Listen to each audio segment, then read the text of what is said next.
here we are with another Revitalize and Replant with Mark Clifton podcast. By the way, thank you to those of you who have subscribed. We appreciate that. That helps us market and promote the podcast so more people will tune in. Today, we welcome you to a program we know is going to challenge and stimulate your faith and bless you.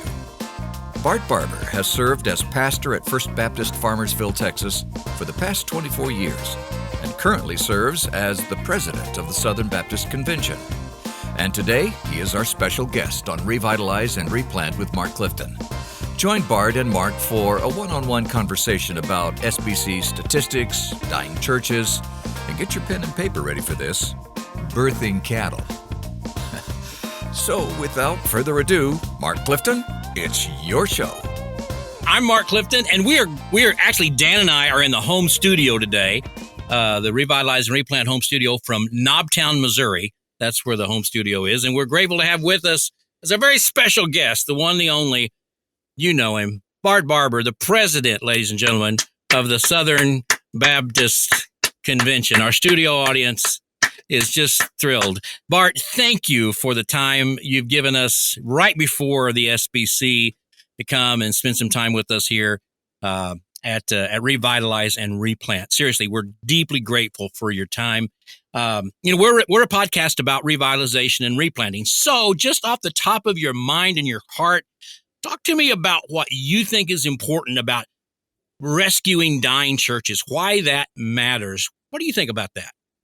Well, Jesus founded the church and gave his life for the church. And so that makes them very important. And I'll say that, I grew up in a small church that went through some waves of growth and also some times of near collapse, just with changes in the community around them, such as it was, very rural church. And that church, after it would go through times when they didn't think it would make it, when it would be revitalized, before there were people who knew about programs to try to help this, God would just breathe on that church and be revitalized. They went a lot of people to Jesus. Yeah. And, one of those was me. I came to faith during one of those seasons of revitalization at that small rural church. And God called me to preach during that season as well. And so I think that a church that preaches the gospel, is faithful to the Lord, is always brimming with potential. God changes the world through institutions such as that. And we ought not to give hope away whenever there's something that has that much potential in front of it. I agree. We say all the time, Jesus has a plan for every church. He's not looking at any church going, hey, I don't know what to do about that one. It's a mess. He knows what to do. And as long as there are people to be reached, a community to be reached, there's a need for the church there. And, Southern Baptist, we see about 800 SBC churches that cease to exist every year for one reason or another. Many of them simply close their doors. And Bart, most of those are not in rural, unpopulated areas. I grew up in a rural area. My father pastored in a rural area. I live in a rural area now. Our church is in a community of 400. You can have a church in a rural area that has 10 or 12 people, and it can go on for decades because the community sees nothing particularly unusual about that. It can self-sustain. But you put a church of 12 people in a metropolitan area, it's not going to exist much longer. So we're actually closing churches where we need them the most. And for a number of years, we just ignored dying churches and just kind of planted around them. But now I think definitely as Southern Baptists, we're looking to see dying churches a place to platform to display the glory and the grace of God. In some cases, I think it really harnesses. I know you hadn't asked me a question yet, but I don't have any questions. We're just talking here. You actually think I planned for this? You think we write things out? I mean, no, not really. Go ahead. I want to tell you a story about FBC Farmersville's engagement in a replant, and I think it shows that you can harness people's past emotional connections to a church that you're trying to replant in ways that may be unique to a replanting sort of circumstance. We were on vacation, and of course, I think everybody who's listening to your podcast who's a pastor will be familiar with the fact that 6 hours after we left home for vacation, somebody died. Yep. And in this case, it was actually a pastor who had been like a mentor to me, someone very close to me. And I knew we had 2 weeks of vacation planned, and I knew that I was going to need to go back for this funeral. And we were going way up into the Northwest. And so we changed our travel plans, drove all through the first night instead of staying somewhere, and wound up very exhausted after 36 hours of driving and stuff in Billings, Montana, and spent the night there. And we had one more day, and then I was going to have to fly back somehow to do this funeral in the DFW area. And so we took off driving toward Yellowstone. We were going to Yellowstone National Park. And I told them, I said, I've almost got my arrangements made. It's hard to find flights out here, and I need a car and whatever else. And when we leave Bozeman, headed down into Yellowstone, I think we're going to lose all cellular communication capabilities, and I've got to finish all that. So we need to stop in Bozeman and wait for a while.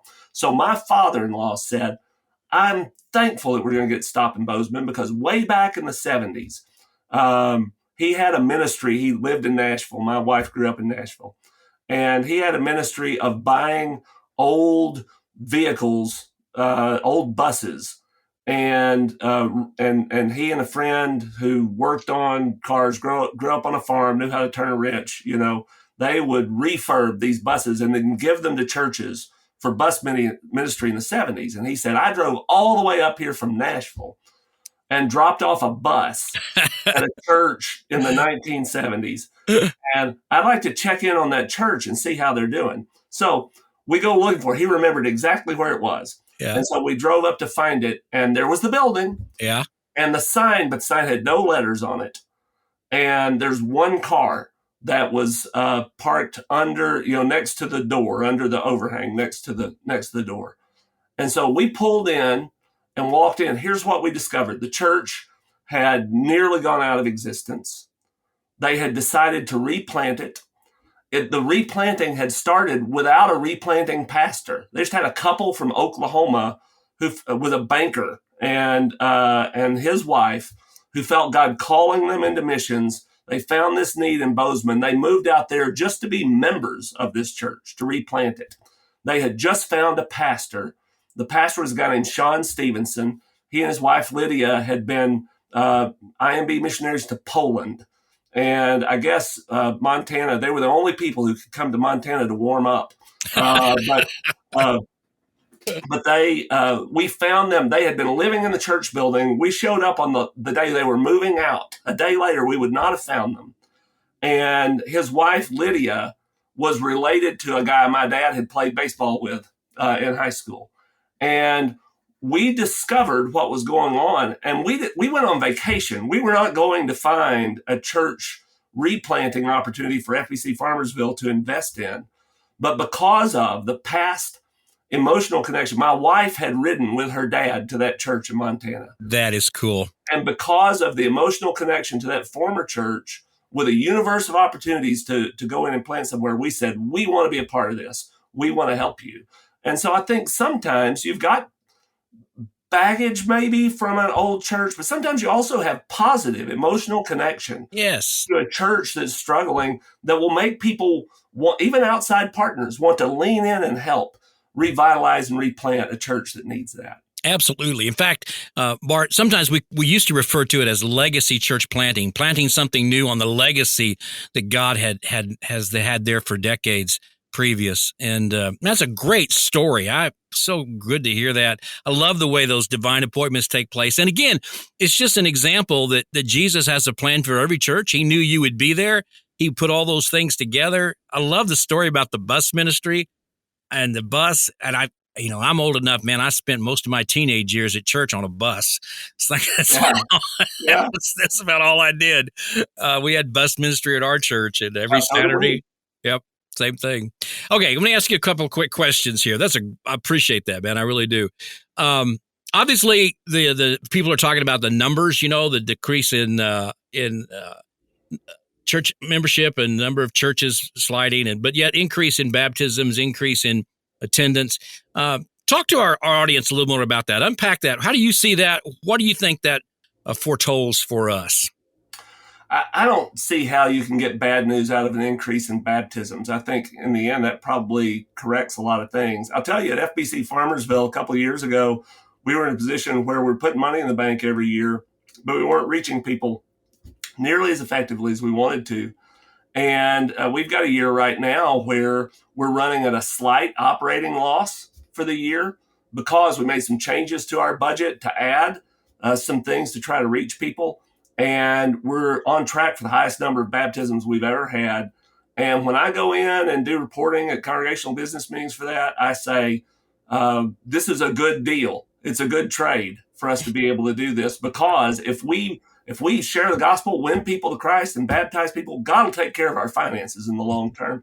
And in the same way, I think if we continue to plant new churches and continue to reach people with the gospel and continue to revitalize our churches, a decrease in membership at a church doesn't hurt a church. A decrease in attendance can hurt a church, but a decrease in membership numbers does not. And an increase in baptisms, you show me a church that is baptizing more people, and I'm telling you, I'm optimistic about what the future is going to be for that church. So I think the analogy here is just to say, I don't look at our operating at a slight loss this year, a planned loss for FBC Farmersville, to say we wanted to spend a little more money and reach more people, and we've succeeded at both. And so I don't look at that and say, it doesn't matter that FBC Farmersville's operating at a loss. I just look and say, it matters so much more that we're adding a bunch of new families and that we're baptizing a bunch of new believers, adults and children, and good things are happening all around. Those things matter so much more. And in the same way, I would say that that it matters how many churches are in the SBC. It matters when we lose churches. It ought to motivate us to be really excited about replanting and revitalizing churches. But one of the measures of revitalization in our churches is the fact that we're baptizing more people, and that we see increased attendance. And so on the whole, all those numbers matter, but we should emphasize the ones that matter the most. Yeah, I totally agree with that. I think given the strong cultural headwinds that we are facing, to see an increase in baptisms is truly a movement of God. I mean, completely. And also, Bart, I've been in this work for over 40 years. I used to do all church planting for the Home Mission Board and North American Mission Board. And man, nobody was interested in dying churches. Nobody wanted to talk about dying churches. Nobody wanted to go to a dying church. And now when I'm on seminary campuses and out at state conventions, I get all kinds of some of the best and brightest that Southern Baptists have who really are interested in going to a dying church and seeing it come back. And I mean, God is up to something, or he wouldn't be calling so many great young men to go to dying churches. And we're seeing time after time these churches that look totally hopeless in the midst of incredibly strong cultural headwinds coming back. And I really think that's a story that most Southern Baptists aren't fully aware of. We're talking hundreds of these in the last few years that absolutely would be gone. We got Assembly of God, American Baptist, Nazarene, Free Will Baptist. They've all reached out to us recently and said, how are you guys doing this? What that's a totally different thing to see churches come back to life. And so what are your thoughts really about the importance of that as far as the Southern Baptist Convention? You know, 90% of our churches are less than 200, and a number of them, I think over 50%, are somewhere around less than 65 or 70 in attendance. And so if they get too much smaller, then they get into what Rayner calls a death spiral. So it's really important we pay attention to these, because they're in neighborhoods, they're in communities. We've got more Southern Baptist churches than we have Starbucks or McDonald's. They're everywhere. And yet I don't think we fully understand the impact that those churches could have if they're truly revitalized in making disciples. So let me say, first of all, those are some of the most exciting stories that I read in Baptist Press or in our state paper when they talk about smaller churches that have a new wind in their sails. They're winning people to Christ. Fact is, all of our churches have lost people all around us, no matter how long your church has been there, because there's a new generation that comes to be born in your community every few years, right? That still have a chance to hear the gospel. And so those churches are needed. I'll tell you, as somebody who's studied Southern Baptist history, church history, there was a powerful desire in the mid 1800s, late 1800s, to look at the map and make sure that there was a Southern Baptist church proclaiming the gospel of Jesus Christ close enough to where everybody lived that they could go and encounter the gospel there, and could be a follower of Jesus Christ. And the fact of the matter is, I think it's not only the prayers of people these days that are affecting this. I think some of the God's listening to some of the prayers that people prayed 200 years ago, Yep. Because when you have a small rural church that's in a community that's not as big as it used to be, your town of 400, Yep. let's say, and that town had a day when it ran 800, but now it's running 400. Okay, I don't know about your town, but a town like that, and you look and you say, well, this church is about to die, but this town's not that big anymore anyway. Why do they need one? Or the church that my mother-in-law goes to, which is Cedar Bluff Baptist Church, out in a rural area of the Missouri Ozarks, and so the town you live in is up by Kansas City, is that right? Yeah, it's Linwood, between Kansas City and Lawrence, out in Kansas. Yeah. Yep. Yeah. So I think it's important to note that you live in Missouri, but Yes. my mother-in-law lives in Missouri. That's true. Yeah. So down in that part of the world, you can look and say, "Oh, this church runs 15, sometimes 20," and you can say, "Well, why do we really need a church like that?" Well, some of the reason is because people live there. That's right. People live there. Yep. And how many people does it have to be before Jesus cares about them? Yep. A small group of people are still people for whom Jesus died. Yep. And those people would have to drive 40 minutes to get to a church that was larger. I'll tell you, we're going to, when we get to heaven, we are going to be so amazed that God did so much with such little places that we're just not going to be able to understand till we get to heaven the full impact of churches like the one you're talking about. Absolutely. But they have a huge, huge kingdom impact. They're not just spinning their wheels and wasting time. If they're proclaiming the gospel and they're loving people, God's using that for his glory. And man, we got to embrace every one of those we have. And really, the larger churches need them too, because when you look at how many seminary professors grew up in a context like that, or missionaries grew up in a context like that, or state executive director treasurers, or trustees, or authors, or people who've done all sorts of things, that larger churches are using those resources from the people that God raised up from places like that. You can see that all our churches need each other. We're a gift to one another, and we need to tend to the health of the smaller churches in our convention too. Yeah. And really, just to go back to Linwood, when my wife and I went there in May of 2020, there were 3 remaining members, just 3. And the church was up for sale. But now, just 3 years later, about 75 people worship every Sunday morning. We baptized 20. We've got, it's the best thing going in that little town right now. And that can happen all across North America. And God's doing some amazing things in some really small places. And I'm thrilled about it. Real There's quick, a kind Bart. of great opportunity coming that we need these churches to be strong for, I think. Yes. Because the fact of the matter is, churches with the gospel of Jesus Christ care for people so much better than this secular world does. Man, I'll tell you, I was with Frank Lewis. I think Frank Lewis said this. I believe it was. Or somebody said it, whatever. Anyway, he did Humpty Dumpty. It goes, Humpty Dumpty sat on a wall. Humpty Dumpty had a great fall. All the king's horses, all the king's men couldn't put Humpty together again. And I'd never thought about this, but it's like, our culture has just broken apart, and all the king's horses and all the king's men can't put that back together again. No matter how hard we try secularly, we can't fix what's broken in our world. The only thing that can fix it is Christ and what we have. And ever since he said that, I've been so aware that every community needs the gospel. Every community needs a church. Exactly right.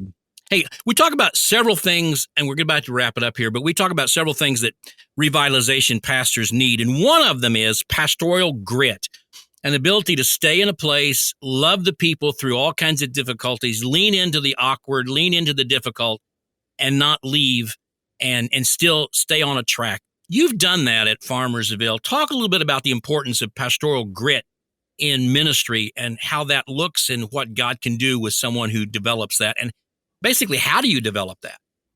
Well, I think that the indispensable element of it is letting Jesus make you fall in love with your church. There are times when I would have been gone but for that. Sometimes maybe would have been gone because of difficulties here. There was a time about 3 years in where there was, it's not an uncommon story, right? That you reach a point post honeymoon where you're trying to work things out. And there was a lot of tension there for just a little bit. During that time, I was in the middle of PhD studies and a lot of stresses on my mind and in my life and my calendar and everything else. And on top of that, the church had a long tenured pastor before me who'd done an amazing job, and they were dissatisfied in some ways. And it would have been easy to leave at that time just because of negative things that were happening here. And also times later on when I just had things were fine here, but other opportunities came along. I talked to a church, and we were very seriously having a conversation at that point, and they were down to 2 candidates, and the search committee chair had pretty much said, "You're the one candidate we think. We just want to do this last interview." And so I went there and I sat down and interviewed with them. And in the middle of our conversation, by the way, I do not advise this. This is not the right way to conduct an interview. But in the middle of our conversation, I just looked up at them as I'd been talking about some of the things that we'd been through, some of the ways the church had carried my family through crisis and whatever else. I looked at them and I said, "You know what? The fact of the matter is, there's just no way on earth you're a better church than the church I'm at right now."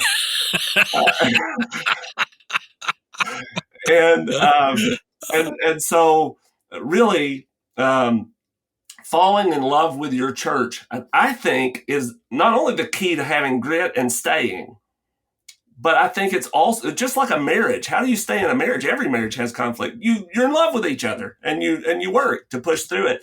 But I think it's also the key to change. I was asked by a prominent pastor not long ago to offer some thoughts about how to make change in a church if you come in. And I said, you know what? The main key is for everybody to know how much you love the church. And if the changes you're introducing feel to people like you're saying, "I love the history of this church, and this is our doing what people did in the past to make this church great. It's just our applying it to a new day."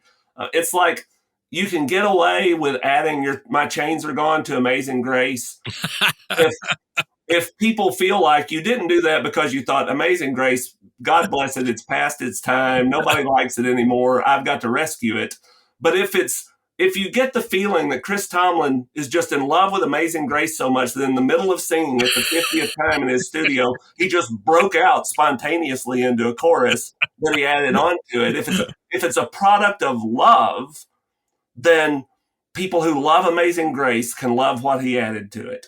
And so I think I think it helps solve problems, and it helps you stick and stay if you let God lead you to love that church and love the people in it. Man, that's awesome. We say all the time, you preach, pray, love, and stay.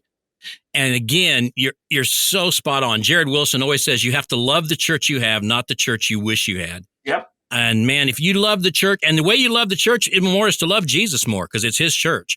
So Amen. The more you love him, the more you'll love. Hey, by the way, thank you for that. And the guys who are listening to this, they need to hear that. Revitalizing guys who always want to go somewhere else. It's so easy these days to send your resume out via email to all kinds of places. Feel like you're not being well loved and cared for here. But man, just stick with it. That sense of pastoral grit is so incredibly important and so rewarding in the long term. By the way, happy anniversary. I want to add one thing. Yeah, go ahead. You'll regret adding me onto the podcast because I never stopped talking. But you know, in the first few years of my ministry, I would leave and go to other places because it was a chance to start over. I was young. I'd made some mistakes. Facing the consequences of mistakes that I'd made. I thought, you know what? I've learned some lessons. Let's bail out here and go somewhere I can start over with the things I've learned. Now, at 24 years in at FBC Farmersville, I don't want to go somewhere else because I would have to start over. Good. So if you'll stick with it, if you'll hang on, I know. you'll get to the point where you say, I've moved through these obstacles and difficulties now. And do I really want to do that again? I want to start over somewhere else. And So it helps. that is a solid word, Bart. I appreciate so many things about you and your heart, mainly that you're a pastor. My dad was a pastor, my great grandfather. I just, obviously, you love being a pastor. You love that ministry. And that really comes out. And I deeply appreciate it. By the way, happy 31st anniversary, right? Is that right? Thank you. Yeah. Yeah. Almost all of my loves are coming into this. I love my wife. I love my church. I love the Southern Baptist Convention. The only thing we haven't talked about is how much I love the St. Louis Cardinals. Well, hey, the Kansas, we're recording this, whenever we're recording it, but just a few days ago, Kansas City defeated St. Louis 7-0. I just thought I would kind of bring that up. Did not get the no-hitter, though. I know. My son and my grandsons are huge Cardinal fans. That's all they talk about. So I live with that constantly. I do. Hey, we're going to do, hey, thanks again. I really appreciate it. Man, you mean so much to me personally, more than you know, and to many pastors of normative sized churches. Man, you are just a tremendous inspiration to us, and grateful for your leadership. So we're going to end with final four. Here are final four questions. All right. Do you wear waders or not when you baptize? Yes. You do wear waders. All right. Number two, do you, I think I know the answer to this, but we ask it anyway. Do you suit up when you preach? Yes, I do. Talk about that real quick. A couple of things. I always, when people ask me about it, I always say, I'm afraid my mom will find out if I preach and I'm not in a suit and tie. And there's a little bit of truth to that. But in fact, she's got Alzheimer's and very advanced at this point. So it doesn't make a difference anymore. But for a long time, she was way more likely to recognize me and know who I was if I showed up in a suit and tie to visit her. So I would suit up just to go see mom in the nursing home, just so she knew who I was. That is sweet. But seriously, I started preaching when I was 15. And in rural churches in Northeast Arkansas, I didn't need to try to look younger. I got you. And so it's just something that's been kind of a part of who I am and have been for a long time. And all right. I'm comfortable in it. All right. Third one. Do you preach from a pulpit or from like a high cocktail table? Yes, we have a pulpit that has been in our worship facility for decades and decades and decades. Right. And then the last one, Southern gospel or bluegrass? Which would it be? Bluegrass. Bluegrass. Oh, you're the man after my own heart. And cattle, by the way, one of the guys at my church, it has a cattle operation, and he raises gilfies, these wonderful red gilfie. He's got a lot of gilf. What do you raise? What do you have? Santa Gertrudis, which is a better breed for down here. They were developed on the King Ranch in Texas. They're very tolerant of the heat and resistant to disease. And as a pastor who's got cattle, I'll tell you what, one thing that matters is that they almost never need help calving, because if a cow's trying to calve and having trouble on a Sunday morning when I need to go to preach, she's just not going to make it, because I can't be out there. So, all right. And can you finish this? How much of it can you finish? This is the last thing we always ask. As a royal ambassador, I will do my best. I was never an RA. I don't know. No. Oh, so our little church was just too small. Okay. And our community, we had Cub Scouts for about 6 weeks until the den mothers gave up on us. Right. And so we really didn't have any institutions like that in my growing up. Oh, well, I miss Royal Ambassadors. It's where I learned about missions. It's where I learned about missionaries. And I miss it a great deal. So anyway, hey, thank you for being with us today on this episode of Revitalize and Replant. And man, we're glad to have you. Thank you for what you do. And man, subscribe. And hey, Dan, take us out, as they say. Wow, this has been one of those programs where you learn so much. We might have to change the name to Revitalize, Replant, and Refarm. But thank you so much, Bart. This has been so informative. And as I was listening, I was thinking, wow, what an encouragement for pastors who are dealing with just the sense that they're alone in this. You've been through that, and you certainly spoke to that. So thank you so much. For those of you who've been listening, thank you for listening. Please subscribe and let your friends know about it. If you have any questions or comments, please feel free to get in touch with us, and we'll try to follow up on that. We are on Tuesdays and Thursdays, so those are the schedules for listening to the podcast, and so you can set your calendar and your clock for that. Thank you so much for listening to Revitalize and Replant with Mark Clifton. See ya. That wraps up another episode of Revitalize and Replant with Mark Clifton. And special thanks to Bart Barber, the president of the Southern Baptist Convention, for joining us today.